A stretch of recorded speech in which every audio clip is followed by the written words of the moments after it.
ಆಪ್ಕಿ ಅದಾಲತ್ನಲ್ಲಿ ಗಾಯಕ ಅನೂಪ್ ಜಲೋಟಾ ಮೇಲಿರುವ ಆರೋಪವೆಂದರೆ ಇವರು ತಮ್ಮ ಇಮೇಜ್ ಅನ್ನು ಹಾಳು ಮಾಡಿಕೊಂಡಿದ್ದಾರೆ ಎಂಬುದು.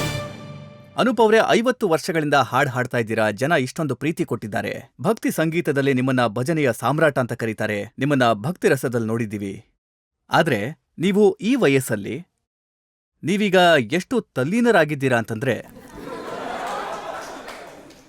ನಿಮ್ಮ ಇಮೇಜ್ ಏನಾಗಿದೆ ಅಂದ್ರೆ कि मस्त मस्त तेरे दो नैन मेरे दिल का ले गए चैन. ನನಗೆ ಒಂದು ದೊಡ್ಡ ಸಂಕಟ ಇದೆ, ನಿಮ್ಮೆಲ್ಲರ ಹತ್ರ ನಾನು ಹೇಳ್ಕೋಬೇಕದ್ನ. ಜನ ನನ್ನನ್ನ ಸಾಧು ಸಂತರ ಥರ ಆದರಣೀಯ ಶ್ರೇಣಿಯಲ್ಲಿ ನೋಡ್ತಾರೆ. ದಯವಿಟ್ಟು ಹಾಗೆ ಮಾಡಬೇಡಿ. ಜನ ನಾನೊಬ್ಬ ಸಾಧು ಅಂತ ಅಂದ್ಕೊಂಡ್ಬಿಟ್ಟಿದ್ದಾರೆ. ಭಜನೆ ಹಾಡ್ತಾರೆ, ಮತ್ತೆ ಇದ್ರ ಜೊತೆಗೆ ಅವರು ಇಷ್ಟೊಂದು ವರ್ಷಗಳಿಂದ ಭಜನೆ ಕೇಳ್ತಿದ್ದಾರೆ. ಸೊ ಇವರು ಖಂಡಿತ ಸಂತರು ಇರ್ತಾರಲ್ಲ, ಆ ಟೈಪ್ ಇರಬೇಕು ಅಂತ. ನಾನು ಸಂತ ಅಲ್ಲ, ನಾನು ಒಬ್ಬ ಸಾಧಾರಣ ನಿಮ್ ಥರದ ವ್ಯಕ್ತಿ. ನಾನು ಬದಲಾಗಿ ನಾನಂತೂ ಇವ್ರ ಹತ್ರ ರಿಕ್ವೆಸ್ಟ್ ಮಾಡ್ಕೊಂಡಿದ್ದೀನಿ, ಈ ಇಂಟರ್ವ್ಯೂ ಆದಮೇಲೆ ನಮ್ಮ ಲಂಚ್ ಅರೇಂಜ್ ಮಾಡ್ತಾರಲ್ಲ, ಅದಕ್ಕೆ ಮೊದಲು ಒಂದು ಗ್ಲಾಸ್ ರೆಡ್ ವೈನು ಅರೇಂಜ್ ಮಾಡಿಬಿಡಿ ಅಂತ. ಯಾಕೆ ಅಂದರೆ ನಾವು ಪಾರ್ಟಿಲಿ ಎಲ್ರೂ ಮುಂದೆನೇ ಒಂದು ಸೋಷಿಯಲ್ ಡ್ರಿಂಕ್ ಏನಿರುತ್ತೆ ಅದನ್ನು ತಗೋತೀವಿ. ಯಾರಿಂದಲೂ ಕದ್ದು ಮುಚ್ಚಿ ಕುಡಿಯಲ್ಲ, ಪ್ರತಿಯೊಂದನ್ನು ತಿಂತೀವಿ. ಆದರೆ ಒಂದೊಂದ್ಸಲ ನನಗೇನು ಕಷ್ಟ ಆಗುತ್ತೆ ಅಂದರೆ, ಜನಗಳು ಒಬ್ಬ ಭಜನ್ ಸಿಂಗ್ರಿಂದ ಏನು ಬಯಸ್ತಾರೆ ಅಂದರೆ, ಅವನು ಮರ್ಸಿಡೀಸ್ನಲ್ಲಿ ಓಡಾಡ್ದವನ, ಒಳ್ಳೆ ಮನೇಲಿರೋದನ್ನ ಇಷ್ಟಪಡಲ್ಲ. ಅವನ ಕೈಯಲ್ಲಿ ಒಂದು ಕಮಂಡ್ಲ ಇರಬೇಕು, ಮತ್ತೆ ಅವನು ಧೋತಿ ಉಟ್ಕೊಂಡು ತಿರುಗ್ತಾ ಇರಬೇಕು, ಭಜನೆ ಹಾಡ್ತಿರ್ಬೇಕು. ಒಂದ್ ವೇಳೆ ನೀವು ಕಮಂಡೆಲ್ಲ ಹಿಡ್ಕೊಂಡು ಆಶ್ರಮ ತೆಗೆದ್ರೆ ಜಾಸ್ತಿ ಸಂಪಾದನೆ ಆಗುತ್ತೆ.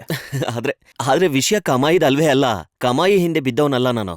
ಮತ್ತೆ ನೀವೇನು ಈ ಇಮೇಜ್ ಬಗ್ಗೆ ಮಾತಾಡಿದ್ರೆ, ನಾವೊಂದು ಭಜನೆ ಹಾಡ್ತೀವಿ, ಗುರುನಾನಕ್ ದೇವ್ಜಿ ಅವ್ರದ್ದು ಶಬದ್ ಹಾಡ್ತೀವಿ. ಅದ್ರಲ್ಲಿ ಹೇಳ್ತಾರೆ, कि दुख सुख दोनों सम करी जाने और मान अपमाना हर्ष शोकते रहे अतीता तिन जग तत्व पछाना. ನಾನು ಅಂಥವ್ರಲ್ಲಿ ಒಬ್ಬ ಅಲ್ಲ ಅಂತ ಅನ್ಕೊಂಡಿದ್ದೀನಿ. ನಾನು ನನ್ನ ಕೆಲಸನ ಮಾಡ್ತಿದ್ದೀನಿ ಅಷ್ಟೇ. ನಾನು ಬೇರೆ ಯಾವುದ್ರ ಬಗ್ಗೆನೂ ಯೋಚನೆ ಮಾಡಲ್ಲ. ನಾನು ನನ್ನ ಕೆಲಸನ ತುಂಬಾ ಇಷ್ಟಪಟ್ಟು ಮಾಡ್ತೀನಿ, ಅದೇ ನನಗೆ ಖುಷಿ ಕೊಡುತ್ತೆ ಯಾವಾಗ್ಲೂ. ಇದೇನು ಇಮೇಜ್ ಕೆಟ್ಟೋಗಿದೆ ಅಂತ ನೀವು ಅಂದ್ಕೊಂಡಿದ್ದೀರೋ, ನನ್ಗನ್ಸುತ್ತೆ ಅದು ಖಂಡಿತ ಕೆಟ್ಟೋಗಿಲ್ಲ. ಜನಗಳಿಗೆ ಸತ್ಯ ಗೊತ್ತಾಗ್ತಾ ಇದ್ದ ಹಾಗೆ ಜನ ಮತ್ತೆ ನನ್ನನ್ನ ಅದೇ ಇಮೇಜಿನಿಂದ, ಅದೇ ದೃಷ್ಟಿಯಿಂದ ಮತ್ತೆ ನೋಡೋದಕ್ಕೆ ಶುರು ಮಾಡ್ತಾರೆ. ಇದೆಲ್ಲ ಕೇವಲ ಅವರವರ ಭಾವನೆಗಳಿಗೆ ಬಿಟ್ಟಿದ್ದು ಅಂತ ನಾನು ನೋಡಿ. ಇಮೇಜ್ ಹೇಗೆ ಹಾಳಾಯ್ತು ಅಂತ ನಾನು ನಿಮ್ಗೆ ಹೇಳ್ತೀನಿ. ಸೋಷಿಯಲ್ ಮೀಡಿಯಾದಲ್ಲಿ ನಿಮ್ಮ ಬಗ್ಗೆ ಸಾಕಷ್ಟು ಬರಹಗಳನ್ನ ಬರಿತಾ ಇದ್ದಾರೆ. ಒಬ್ಬ ವ್ಯಕ್ತಿ ಹೇಳ್ತಾನೆ, ಹಿಂದೆ ಒಂದು ಮಾತಿತ್ತು, ಒಂದು काला कलूटा बैंगन लूटा, ಆದ್ರೆ ಈಗ ಮಾತಿದೆ, अनूप जलोटा मक्खन लूटा.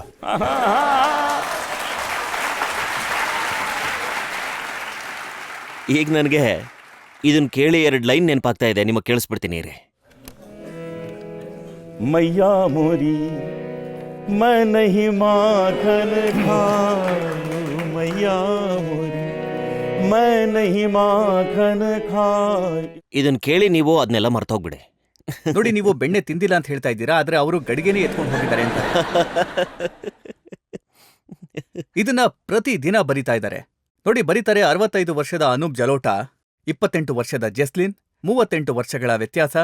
ನೋಡಿ, ಈ ಹಾಡನ್ನ ಜಗಜಿತ್ ಸಿಂಗ್ ಅವರು ಹಾಡ್ತಾ ಇದ್ರಲ್ಲ, ना उम्र की सीमा हो ना जन्म का हो बंधन. ಆದ್ರೆ ಈ ವಿಷಯ ಏನು ಅಂದ್ರೆ, ಈ ಅದು ಅಫೇರೇ ಆಗಿರ್ಲಿಲ್ಲ. ಅಫೇರ್ ಇರ್ಲಿಲ್ಲ ಅಂದಾಗ ಜನ ಮಾತಾಡ್ಲಿ ಬಿಡ್ಲಿ, ನಮ್ಗೇನು ಸಮಸ್ಯೆ ಇಲ್ಲ. ನೋಡಿ, ಜನ ಹೇಳ್ತಾರೆ, ಭಜನೆಯಲ್ಲಿ ಇಷ್ಟೊಂದು ತಾಕತ್ತಿದೆ ಅಂತ ಗೊತ್ತಿದ್ದಿದ್ರೆ ನಾವು ಮುಂಚೆನೆ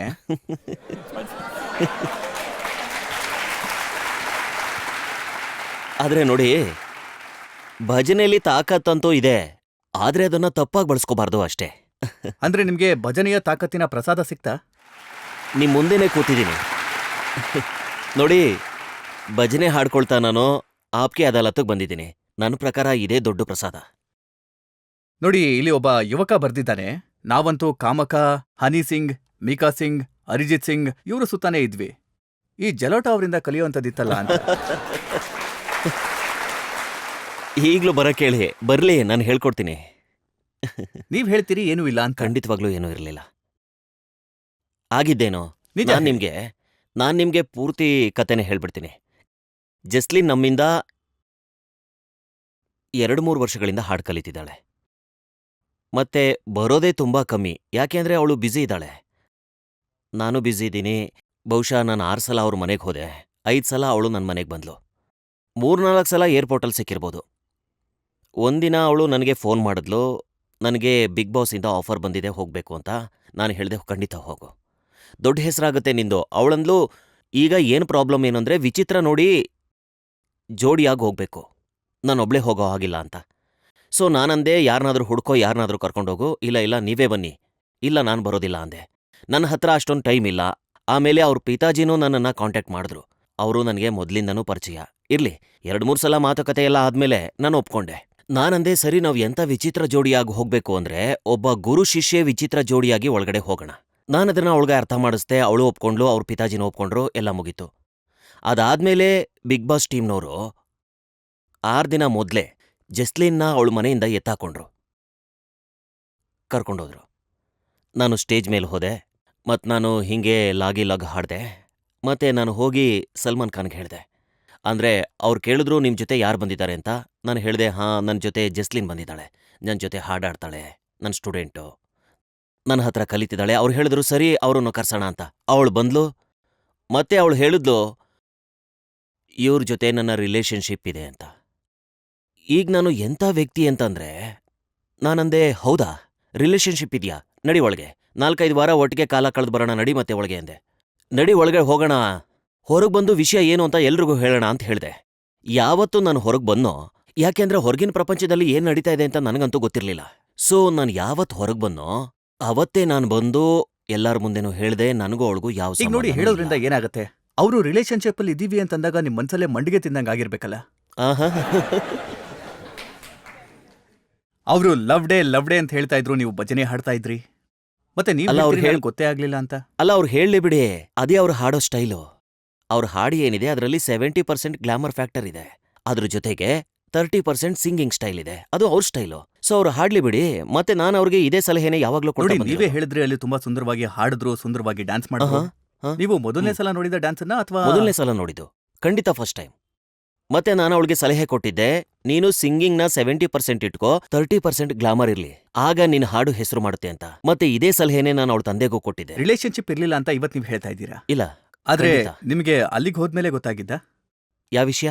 ಅದೇ ಅವರಿಗೆ ರಿಲೇಶನ್ಶಿಪ್ ಇಷ್ಟ ಇದೆ ಅನ್ನೋ ವಿಚಾರ. ಮತ್ತೆ ಅದೇ ವಿಚಾರವಾಗಿ ಅವರಲ್ಲಿ ನನಗೆ ಇವ್ರ ಜೊತೆ ರಿಲೇಶನ್ಶಿಪ್ ಇದೆ ಅಂತ ಹೇಳಿದಾಗ ನನಗೆ ಶಾಕ್ ಆಗೋಯ್ತು. ಮತ್ತೆ ಅನಿಸ್ತು ನಾನು ಇವಳಿಗೆ ಅರ್ಥ ಮಾಡಿಸಿದ್ದೆ ಒಂದು, ಇವಳಿಲ್ಲಿ ಹೇಳ್ತಿರೋದೇ ಇನ್ನೊಂದು. ಸರಿ ಆಯ್ತು, ನಡಿ ಒಳಗಡೆ ಹೋಗೋಣ. ಅನೂಪ್ ಅವರೇ, ಈ ಪ್ರಮೋಷನಲ್ ವಿಡಿಯೋ ಒಂದು ರೆಕಾರ್ಡ್ ಆಗಿತ್ತು, ಅದು ನಮ್ಮ ಹತ್ರ ಇದೆ. ಅದರಲ್ಲಿ ಅವ್ರು ಹೇಳ್ತಾರೆ ನಮ್ಮ ರಿಲೇಶನ್ಶಿಪ್ 3.5 ವರ್ಷಗಳಿಂದ ನಡೀತಾ ಇದೆ ಅಂತ. ನಾವು ಕದ್ದು ಮುಚ್ಚಿ ಭೇಟಿ ಆಗ್ತೀವಿ. ನಾನು ಕೋಲ್ಕತ್ತಾಗ್ ಹೋದಾಗ ನನ್ನ ಹಿಂದಿಂದನೇ ಅನೂಪ್ ಅವ್ರು ಬಂದ್ಬಿಟ್ಟು ನಾನು ಇದನ್ನ ಹೇಳಿದ್ದೆ. ಅದು ಪ್ರಮೋಷನಲ್ ವಿಡಿಯೋ ಅದು. ಅದಕ್ಕೆ ನಾನು ಅವಳಿಗೆ ಹೇಳಿದ್ದು, ಇವ್ರು ತೋರ್ಸ್ಕೊಳ್ಳಿ ಬಿಡು, ಪಬ್ಲಿಸಿಟಿ ಮಾಡ್ಲಿ ಬಿಡು, ಆದ್ರೆ ನೀನಲ್ಲಿ ಒಂದು ಮಾತ್ರ ಹೇಳು, ನಾವು ಗುರು ಶಿಷ್ಯರ ತರ ಒಳಗಡೆ ಹೋಗ್ತಿದೀವಿ. ಯಾಕೆ ಅಂದ್ರೆ ನಾನೇ ಹೇಳ್ಕೊಟ್ಟಿದ್ದು. ಆದ್ರೆ ನೋಡಿ, ವಿಡಿಯೋನ ನೋಡಿದ್ರೆ ನಮ್ಮ ಜನಗಳಿಗೆ ಗೊತ್ತಾಗತ್ತೆ ಮೊದ್ಲೇ ಏನೋ ಇತ್ತು ಮತ್ತೆ ಏನೋ ಆಗತ್ತೆ ಅಂತ ಅನ್ನೋದು ಗೊತ್ತಿತ್ತು ಅಂತ. ಇಲ್ಲ, ನಾನು ಏನ್ ಹೇಳ್ಬೇಕಿತ್ತೋ ಅದನ್ನ ಹೇಳ್ದೆ. ಆದ್ರೆ ಅವಳಿಗೆ ಹೀಗೇಳು ಅಂತ ಹೇಳ್ಕೊಟ್ಟಿದ್ದನ್ನ ಅವಳು ಹೇಳಲೇ ಇಲ್ಲ, ಅದನ್ನ ಹೇಳಲಿಲ್ಲ. ಸರಿ, ನಾನಂದೆ ಈಗ ಹೇಳಿಲ್ವಲ್ಲ, ನಡಿ 4-5 ವಾರ ಒಳಗಿದ್ ಬರೋಣ, ಹೊರಗ್ ಬಂದ್ಮೇಲೆ ವಿಷಯ ಹೇಳೋಣ ಅಂತ. ಅವಳಲ್ಲೇ ಇದ್ದಾಳೆ, ಇನ್ನು ಅವಳು ಹೊರಗಡೆನೆ ಬಂದಿಲ್ಲ. ನೋಡಿ, ಅವ್ರು ಹೇಳ್ತಾರೆ ಹಮ್ ದಿಲ್ ದೇ ಚುಕೆ ಸನಂ.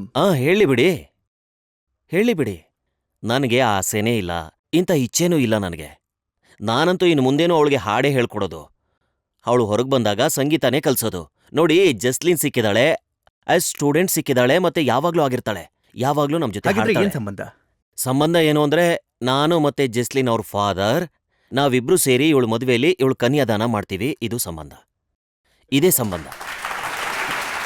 ಆದ್ರೆ ನೀವಂತೂ ಅಲ್ಲಿ ಹೇಳಿದ್ರಿ 2 ಕಡೆಯಿಂದ ತಂತಿನ ಸೇರಿಸಲಾಗಿತ್ತು ಅಂತ. ಅರೆ, ಇವೆಲ್ಲ ನೀವು ಆ ಪ್ರಮೋಷನಲ್ ವಿಡಿಯೋನಲ್ಲಿ ಕೇಳಿದನ್ನ ಹೇಳ್ತಿದ್ದೀರಾ. ಅಲ್ಲ, ಆ ಶೋನಲ್ಲಿ ಇದ್ದಷ್ಟು ದಿನ ನಾನು ಈ ತರದ್ ಏನಾದ್ರೂ ಮಾತಾಡಿದ್ದೀನಿ. ನೀವು ಪೂರ್ತಿ ಬಿಗ್ ಬಾಸ್ ನೋಡಿದಿರಲ್ಲ, ನಿಮ್ಗೆ ಕೆಮಿಸ್ಟ್ರಿ ಏನಾದ್ರೂ ಕಾಣಿಸ್ತಾ ಹೇಳಿ, ಆಗ್ಬೇಕಾದ್ರೆ ಮಾತಾಡ್ತೀನಿ.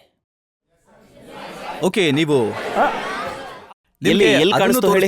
ಎಲ್ಲಿ ಕಾಣಿಸಿಲ್ಲ ಅಂತ ತೋರಿಸಿ, ಹೇಳಿದ್ರಿ ಕೆಮಿಸ್ಟ್ರಿ ಕಾಣಿಸಿಲ್ಲ ಅಂತ. ನೀವ್ ಹೇಳಿದ್ರಿ ನಾನು ಅಂಥದ್ದನ್ನೇನು ಮಾಡೇ ಇಲ್ಲ ಅಂತ. ಸಾಕಷ್ಟಾಗಿದೆ ಅಂತದ್ದು. ಒಂದ್ ನಿಮಿಷ ಕೇಳಿ. ಇತ್ತೀಚೆಗೆ ಮಕ್ಕಳು ತಮ್ಮ ತಂದೆ ಕೆನ್ನೆಗೆ ಕಿಸ್ ಮಾಡಲ್ವಾ? ನಂಬರ್ 2 ಇಲ್ಲ ನಂಬರ್ 2 ಇಲ್ಲಿ ಕೇಳಿಪ, ಪೂರ್ತಿ ಕೇಳಿಸ್ಕೊಳ್ಳಿ. ಅವಳು ಇಲ್ಲಿ ಕಿಸ್ ಮಾಡಿದ್ಲು, ನಾನು ಹೇಳ್ದೆ ಈ ಕಡೆ ಬಿಟ್ಬಿಡು, ಬೇರೆ ಯಾರಾದ್ರೂ ಕಿಸ್ ಮಾಡ್ಬೋದು ಅಂದೆ. ಅದನ್ನು ನಾನೇ ಹೇಳ್ದೆ, ಇದು ನನ್ನ ಡೈಲಾಗೆ. ಅಂದ್ರೆ ಇದನ್ನ ಹಾಗೆ ಬಿಟ್ಬಿಡು, ಇಲ್ಲಿ ಬೇರೆ ಯಾರಾದ್ರೂ ಮಾಡ್ತಾರೆ. ಡ್ರಾಮಾ ಅದು. ಆ ಜಾಗದಲ್ಲಿ ಇವೆಲ್ಲ ನಡೀತಾ ಇತ್ತು. ಎಲ್ಲದಕ್ಕೂ ಎಂಟರ್ಟೈನ್ಮೆಂಟ್ ವ್ಯಾಲ್ಯೂ ಕೊಡೋ ಪ್ರಯತ್ನ ನಡೀತಾ ಇತ್ತು. ಇದಕ್ಕಿಂತ ಹೆಚ್ಚಿಗೆ ಇನ್ನೇನೂ ಇರಲಿಲ್ಲ ಅಲ್ಲಿ. ಮತ್ತೀಗ ಅವಳು ಹೊರಗಡೆ ಬಂದ್ರೆ ಅವಳು ಕೂಡ ಹೇಳ್ಬಿಡ್ತಾಳೆ ಏನಿತ್ತು ಅಂತ. ನೋಡಿ, ನೀವ್ ಹೇಳಿದ್ರಿ ಒಬ್ಬ ತಂದೆ ಹೇಗೆ ಕಿಸ್ ಮಾಡ್ತಾನೋ ನಾನು ಹಾಗೆ ಕಿಸ್ ಮಾಡಿದ್ದೆ ಅಂತ. ನೀವೇ ನೋಡಿ ಬೇಕಾದ್ರೆ ಎಲ್ಲಿ ಕೊಟ್ಟಿದ್ದು ಅಂತ. ಆ, ಅಲ್ಲ ಅಲ್ಲ ಈಗ ಮಕ್ಕಳು ಕೆನ್ನೆಗೆ ಮುತ್ಕೊಡೋದಿಲ್ವಾ ಅಪ್ಪಂಗೆ? ಅದು ಒಂದು ಶೋ ಆಗಿರೋದ್ರಿಂದ ಸೊ ಅದನ್ನ ಇನ್ನು ಜಬರ್ದಸ್ತ್ ಮಾಡೋದಕ್ಕೋಸ್ಕರ ಲಿಪ್ಸ್ಟಿಕ್ ಕೂಡ ಹಾಕ್ಲಾಗಿತ್ತು. ಮತ್ತೆ ನಾನು ಇಲ್ಲಿ ಮಾಡಬೇಡ, ಇಲ್ಲಿ ಮಾಡೋದಿಕ್ ಬೇರೆ ಯಾರಾದ್ರೂ ಬರ್ತಾರೆ ಅಂತ. ಮತ್ತೆ ನೀವಲ್ಲಿ ಜಸ್ಲಿನ್ಗೋಸ್ಕರ ಒಂದು ಹಾಡನ್ ಕೂಡ ಹಾಡ್ತೀರಾ, ಚೌದ್ವಿ ಕಾ ಚಾಂದ್ ಹೋ. ನೋಡಿ, ಅದು ಒಂದು ಪೂರ್ತಿ ಸ್ಕ್ರಿಪ್ಟೆಡ್ ಪ್ರೋಗ್ರಾಮ್ ಮಾಡಿದ್ರು ಡೇಟಿಂಗ್ದು. ನಮ್ಗೇನು ಹೇಳಿದ್ರು, ನಿಮ್ಗಳನ್ನ ತಯಾರಿ ಮಾಡ್ಲಾಗತ್ತೆ, ನಿಮ್ಮ ಜನ ನಿಮ್ಮನ್ನ ತಯಾರಿ ಮಾಡ್ತಾರೆ, ಅವ್ರನ್ನ ಒಳಗಡೆ ಒಂದು ಕೋಣೆ ಕರ್ಕೊಂಡು ಹೋಗ್ತೀರಾ, ಅಲ್ಲಿ ನಿಮಗೆ ಈ ಡೇಟ್ನ ಸುಂದರವಾಗಿ ಮಾಡಬೇಕು ಅಂತ ಹೇಳಿದ್ರು. ನಾನಂದೆ ಸರಿ ಮಾಡೋಣ. ನಮ್ಮನ್ನ ತಯಾರು ಮಾಡಿದ್ರು, ನಾವು ಹೋದ್ವಿ. ಅಲ್ಲಿ ತುಂಬ ಒಳ್ಳೆ ಅಡುಗೆ ಮಾಡಿಟ್ಟಿದ್ರು, ಯಾಕೆಂದ್ರೆ ಅಲ್ಲಿ ತಿನ್ನಬೇಕು ಅಂದರೆ ನಾವೇ ಮಾಡ್ಕೋಬೇಕಾಗತ್ತೆ. ಆದರೆ ಅಲ್ಲಿ ತುಂಬ ಒಳ್ಳೆ ಊಟ ರೆಡಿ ಮಾಡಿಬಿಟ್ಟಿದ್ರು, ಹಾರ್ಮೋನಿಯಂ ಇಟ್ಟಿದ್ರು. ಮತ್ತು ನಾನು ಚೌದ್ವೀಂ ಕಾ ಚಾಂದ್ ಹೋ ಹಾಡಿದೆ. ಅದಾದಮೇಲೆ ನಾನು ಪ್ಯಾರ್ ದಿವಾನ ಹೋತಾ ಹೇ ಮಸ್ತಾನ ಅದನ್ನು ಹಾಡಿದೆ. ಅದಾದಮೇಲೆ ನಾವಲ್ಲಿ ಒಂದು ಸ್ವಲ್ಪ ಡ್ಯಾನ್ಸ್ ಕೂಡ ಮಾಡಿದ್ವಿ. ಅದು ಅವ್ರೇನು ಅಲ್ಲಿ ಡೇಟ್ ಆರ್ಗನೈಸ್ ಮಾಡಿದ್ರು ಅದನ್ನು ನಾವು ಸುಂದರಗೊಳಿಸಿದ್ವಿ ಅಷ್ಟೇ. ಇದ್ರಲ್ಲಿ ತಪ್ಪೇನಿದೆ? ಮತ್ತೆ ನೀವಂತೂ ಕುಖ್ಯಾತಿ ಮಾಡ್ಬಿಟ್ರಲ್ಲ. ಜಸ್ಲಿನ್ ಅಂತೂ मुन्नी बदनाम हुई डार्लिंग तेरे लिए। ಅರೇ ಬದ್ನಾಮ್ ಏನಾದ್ರು ಸ್ವಾಮಿ, ಬಿಲ್ಕುಲ್ ಹೆಸರು ಹಾಳಾಗ್ಲಿಲ್ಲ. ಈಗ್ಲೂನು ಜನಗಳ ಎಲ್ರಿಗೂ ಇದ್ರ ಪೂರ್ತಿ ವಿಷಯ ಗೊತ್ತಾಗಿದೆ. ಯಾಕೆಂದ್ರೆ ಜಸ್ಲಿನ್ ಅವ್ರ ಫಾದರ್ ಕೂಡ ಇದನ್ನೆಲ್ಲ ಹೇಳಿದ್ದಾರೆ. ಅವ್ರ ಫಾದರ್ ಕೂಡ ಹೇಳಿದ್ದಾರೆ, ನನಗೆ ಗೊತ್ತಿದೆ ಈ ತರ ಏನೂ ಇಲ್ಲ ಅಂತ. ಇನ್ನೊಂದು ಗೊತ್ತಾ ನಿಮಗೆ, ಜಸ್ಲಿನ್ ಎಲ್ಲೇ ಹೋದ್ರೂ ಒಂದೋ ಜೊತೆಗೆ ಅವಳ ಅಣ್ಣ ಇರ್ತಾರೆ, ಇಲ್ಲ ಫಾದರ್ ಇರ್ತಾರೆ. ಸೊ ಇದು ಅವ್ರಗಳಿಗೆ ಪ್ರತಿಯೊಂದು ನಿಮಿಷದ್ದು ಮಾಹಿತಿ ಇರುತ್ತೆ ಅಲ್ಲಿ. ಹಾಗೆಲ್ಲ ಏನೂ ಇಲ್ಲ. ಮತ್ತೆ ಅಂಥ ವಿಷಯ ನನ್ನ ಜೀವನದಲ್ಲಿ ನಡೆಯೋದಿಕ್ಕೂ ಬಿಡಲ್ಲ ನಾನು. ತುಂಬ ಖುಷಿಯಾಗಿದ್ದೀನಿ, ನನ್ನ ಜೀವನದಲ್ಲಿ ಖುಷಿಯಾಗಿದ್ದೀನಿ ನಾನು. ಇನ್ನು ಮುಂದೆ ಜೀವನದಲ್ಲಿ ನನಗೆ ಯಾರ ಜೊತೆನೋ ರಿಲೇಷನ್ಶಿಪ್ ಆಯಿತು ಅಂತಲೋ ಮದುವೆ ಆಯಿತು ಅಂತೆಲ್ಲ ಕೇಳಲ್ಲ ನೀವು. ಮುಗೀತು, ನನ್ನ ಜೀವನದಲ್ಲಿ ಏನೆಲ್ಲ ಇಲ್ಲ, ಆಗ್ಬೇಕಿತ್ತೋ ಎಲ್ಲ ನೀವು ಆಗೋಯ್ತು. ಈ ವಿಚಾರವನ್ನ ಹೇಳಿ ಅವ್ರು ಹೇಳ್ತಾರೆ 3.5 ವರ್ಷಗಳಿಂದ ರಿಲೇಶನ್ಶಿಪ್ ಇದೆ, ಕದ್ದು ಮುಚ್ಚಿ ಭೇಟಿ ಆಗ್ತೀವಿ, ನಾನು ಕೋಲ್ಕತ್ತಾಗ್ ಹೋದ್ರೆ ಅವರು ಹಿಂದೆನೆ ಬಂದ್ಬಿಡ್ತಾರೆ. ಮತ್ತೆ ನೀವ್ ಹೇಳ್ತೀರಿ ನಾನು ದಿಲ್ಲಿಗೆ ಹೋಗ್ತೀನಿ, ನೀನ್ ಹಿಂದೆನೆ ಬಂದ್ಬಿಡು ಅಂತ. ಅದು ಪ್ರಮೋಷನ್ ವಿಡಿಯೋ, ಅದ್ರಲ್ಲಿ ಹೇಳಿದ್ದು ಇದನ್ನ. ಮತ್ತೆ ಅದಕ್ಕೋಸ್ಕರ ಮಾತ್ರನೇ, ಬೇರೆ ಏನೂ ಇರಲಿಲ್ಲ. ಇದು ನಿಜ ಅಲ್ವೇ ಅಲ್ಲ. ಇದರಲ್ಲಿ ಒಂದೇ ಒಂದು ಸ್ವಲ್ಪ ಕೂಡ ಸತ್ಯ ಇಲ್ಲ. ನೀವೀಗ ನಿಮ್ಮ ಇಮೇಜಿನ ಸರಿ ಮಾಡ್ಕೊಳ್ಳೋ ಪ್ರಯತ್ನ ಇಲ್ಲ ಮಾಡ್ತಾ ಇಲ್ಲ ಇದ್ದೀರಾ? ಇಲ್ಲ ಇಲ್ಲ ಇಲ್ಲ ಖಂಡಿತ ಇಲ್ಲ, ಖಂಡಿತ ಇಲ್ಲ. ನಾನು ನಿಮ್ಗೆ 100% ಹೇಳ್ತಿದ್ದೀನಿ, ಇದು ಸತ್ಯ ಅಲ್ವೇ ಅಲ್ಲ. ಅನುಪ್ ಅವ್ರೆ, ಈ ಮಾತನ್ನ ನಂಬೋದಿಕ್ಕೆ ಜನಗಳಿಗೆ ಬಹಳನೇ ಕಷ್ಟ ಆಗತ್ತೆ. ಏನ್ ಪರವಾಗಿಲ್ಲ, ಯಾರು ನಂಬೋದಿಕ್ಕಾಗುತ್ತೋ ಅವ್ರು ನಂಬ್ತಾರೆ. ಬಾಕಿ ನಾನು ಏನ್ ನಿಮ್ಗೆ 4 ಶಬ್ದ ಕೇಳಿಸಿದ್ದೆ, ಶಬದ್ದು ಹೇಳಿ. ಆ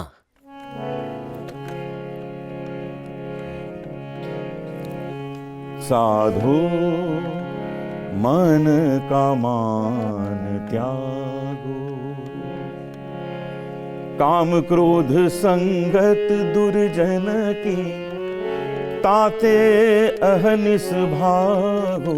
साधो मन का मान त्यागो, दुख सुख दोनों सम करी जाने, और मान अपमाना। हरक शोक ते रहे अतीता, तिन जग तत्व पछाना। साधो मन का मान त्यागो। ನಾನು ಇದರಲ್ಲಿ ನಂಬಿಕೆ ಇರ್ತೀನಿ.